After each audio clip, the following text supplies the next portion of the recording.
అందరికీ నమస్కారమండి. గతంలో నేను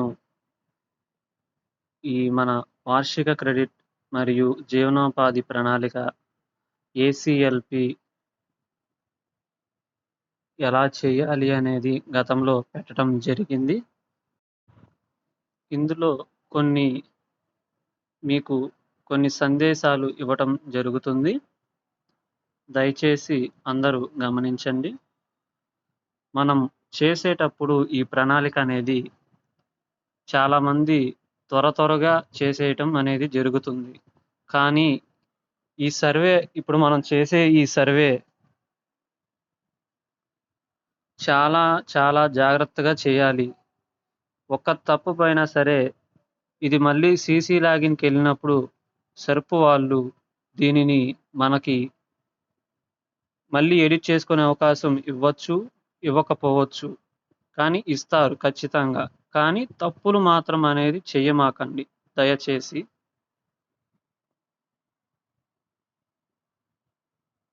మనం గ్రూప్‌ని ఎంచుకున్న తర్వాత, ఆ సభ్యురాలిని గూడా ఎంచుకున్న తర్వాత, ఇక్కడ కొంతమందికి వాళ్ళ వ్యక్తిగత ఫోను నంబరు, కొంతమందికి member mobile number already exist అని మెసేజ్ రావటం జరిగింది. దయచేసి ఎవరికైతే మార్పులు అనేది గనక ఉంటే వీరు ఇక్కడ నంబర్ అనేది మార్చగలరు. తరువాత ఆ సభ్యురాలు ఏ వృత్తి చేస్తుందో దానికి సంబంధించి ఇక్కడ ఫ్యామిలీ మెంబర్ 1 కాడ మీరిక్కడ ఈ పెన్సిల్ గుర్తనేది మీరు ఎడిట్ చేసుకొని, వాళ్ళకి వాళ్ళేం చదువుకున్నారు అనేది గూడా మీరు నమోదు చేసుకోవచ్చు.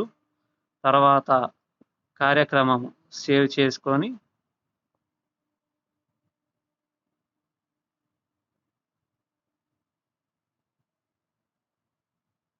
వాళ్ళు ఏం చేస్తున్నారనేది ఇక్కడ మళ్ళీ ఎంచుకొని, వాళ్ళు ఏ వృత్తి అయితే చేయాలనుస్తున్నారో దానిని మళ్ళీ ఎడిట్ చేసుకొని మీరు నమోదు చేయగలరు. తర్వాత వాళ్ళ కుటుంబంలో ఉన్న వాళ్ళ భర్త గాని, వాళ్ళ పిల్లలు గాని, ఇంకా ఎవరైనా ఉంటే దానికి సంబంధించి వాటి వివరాలు గూడా మళ్ళీ ఎంటర్ చేసుకొని, ఎడిట్ చేసుకొని మళ్ళీ నమోదు చేసుకోగలరు. తదుపరి ఇక్కడ కొంతమంది వాళ్ళకి ఏ లోన్స్ అనేది ఇవ్వటం జరిగింది. దానికి సంబంధించి ఇక్కడ మీకు ఇది నందు మెంబర్ అవైల్ లోన్స్ కాడ వాళ్ళకి సంబంధించిన ఏ లోన్స్ అయితే ఉన్నాయో ఆ లోన్స్ అన్నీ ఇక్కడ మనకి కనిపించటం జరుగుతుంది.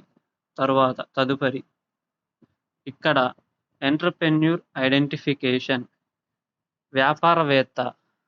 ఆ సభ్యురాలు వ్యాపారవేత్త కాదా? శ్రామికవేత్త. ఒకవేళ కొంతమందికి ఇక్కడ ఇదివరకి గతంలో మనం చేసిన 2025, 26 వార్షిక ప్రణాళికలో చేసిన విధంగా అక్కడ డేటా ప్యూరిఫికేషన్ మీరెవరైతే వ్యాపారవేత్తగా, ఎంటర్‌ప్రెన్యూరా కాదా అనేది అక్కడ మీరు నమోదు చేశారు కొంతమందికి. కానీ ఆ కొంతమందికి మీకు డేటా ప్యూరిఫికేషన్ అనేది మీకు ఇక్కడ డైరెక్ట్‌గా మీకు ఇక్కడ అవునని, ఎగ్జిస్టింగ్ అని మీకు బ్లింక్ అయిపోతది. దానిని మీరు ఎట్టి పరిస్థితిలో మీరు మార్చలేరు. సపోజ్ ఆ సభ్యురాలు ఆ నెలలో ఆమెకి ఈ వార్షిక ప్రణాళిక ఈ సంవత్సరంలో 2026, 27కి సంబంధించి ఆ సభ్యురాలు కనుక లోన్ కావాలి అని అనుకుంటే మీరు ఇక్కడ నమోదు చేసుకోగలరు. కార్యక్రమము. ఇక్కడ టర్నోవర్.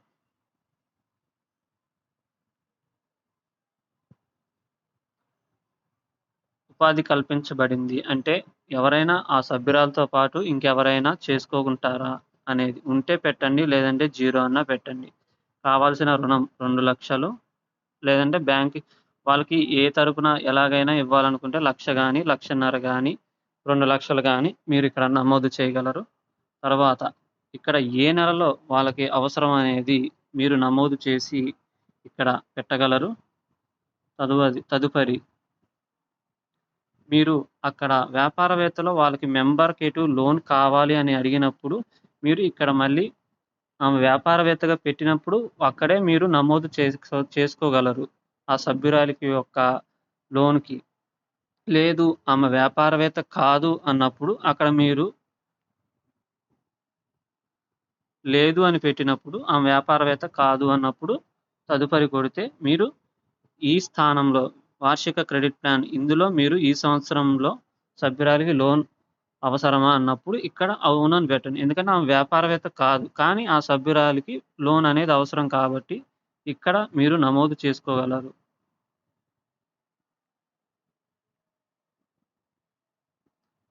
అవసరమైన నిమిత్తం. చేసిన తర్వాత నమోదు చేసిన తర్వాత ఇక్కడ యాడ్ అని ఉంటది. యాడ్ మీద కొడితే ఇక్కడ మీకు యాడ్ అవుతది. తర్వాత ఎంసీపీ2లో అనేది మీరు శ్రేణి నుంచి గాని, ఉన్నతి గాని, ఇతర పీఎంఎఫ్ఎంఈ గాని, పీఎంఈజీపీ గాని ఈట్లి ద్వారా మీరు ఇంకా ఏవైనా వాళ్ళకి అవసరమైన నిమిత్తం కోసం వాళ్ళకి ఇతర అవసరాలలో మీరు నమోదు చేసుకోగలరు.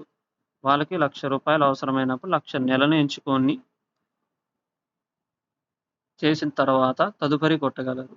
ఈ ఎంసీపీ2లో చేసే మందికి చాలా మందికి సందేహాలు వస్తూ రావటం జరిగినది. అందువలన మీరు ఈ ఇతర అవసరాలకు అనే దాంట్లో పెళ్లి, చదువు మొత్తము, గృహ నిర్మాణం వీటి ఎంసీపీ2 అనేది మీరు బ్యాంక్ లింకేజ్ కాకుండా ఇతర నుంచి మీరు ఇవ్వగలరు. అంటే శ్రీనిధి గాని, ఉన్నతి గాని, ముద్రా లోన్స్ గాని ఇలా మీరు వాళ్ళకి ఏదైనా అవసరమైనప్పుడు మాత్రం వాళ్ళకి దీంట్లో మీరు నమోదు చేసుకొని తదుపరి కొట్టగలరు. చూడండి ఇక్కడ ఆ సభ్యురాలికి సంబంధించి దేని నుంచి ఇవ్వాలనుకున్న క్రెడిట్ ప్లాన్ నిమిత్తం జీవనోపాధుల అప్పులు 2,00,000 కన్జంప్షన్ రిక్వైర్మెంట్ అంటే అదర్ యాక్టివిటీ మీదగా వాళ్ళకి లోన్ అనేది ఇవ్వటం జరుగుతుంది. తర్వాత తదుపరి కొట్టిన తర్వాత ఇక్కడ ఎస్‌హెచ్‌జీ టోటల్ క్రెడిట్ రిక్వైర్మెంట్ అంటే ఇది చివరిది.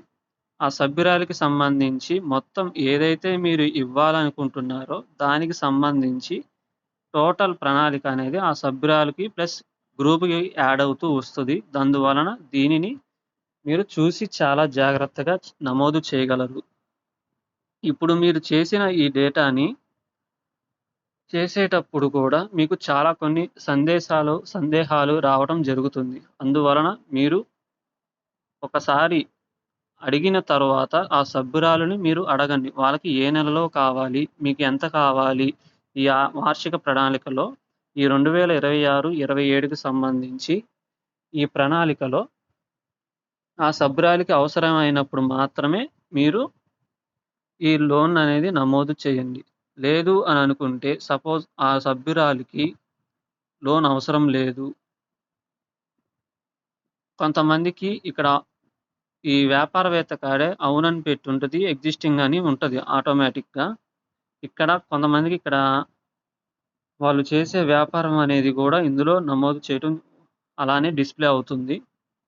ఇక్కడ టర్నోవర్ గూడా అలానే వస్తుంది. ఇక్కడ సపోజ్ ఆ సభ్యురాలికి గనక లోన్ అవసరం లేదు అని అనుకుంటే కొన్ని పేర్లకి మీరు ఇక్కడ గమనించండి. కొన్ని పేర్లకి ఇక్కడ మీకు సభ్యురాలు మహిళా పారిశ్రామికవేత్త అవును, ఎంటర్‌ప్రెన్యూరా, ఎగ్జిస్టింగ్ అని మీకు కొన్ని పేర్లకి ఎడిట్ చేయటం అనేది రావటం జరగదు. అందువల్ల మీరు దానిని కదిలించలేరు. ఒకవేళ ఆ సభ్యురాలు లోన్ అవసరం లేదనుకుంటే ఇక్కడ 0 పెట్టి కూడా మీరు తదుపరి కొట్టిన మీ ఎంసీపీ1లో 0 అనేది నమోదవటం జరుగుతుంది. ఇక్కడ కూడా మీరు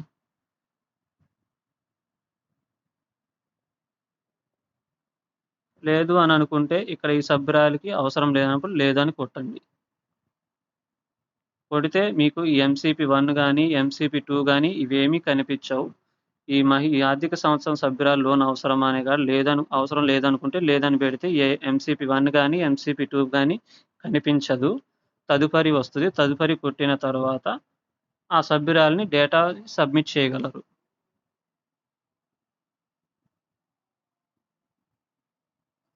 ఈ సభ్యురాలికి లోన్ అవసరం లేదు. ఇందాక చెప్పినట్లు లోన్ అవసరం లేదు. కానీ ఇప్పుడు ఈ సభ్యురాలికి లోన్ అవసరం కాబట్టి నేను ఇందులో నమోదు చేసి తదుపరి కొట్టడం జరిగింది.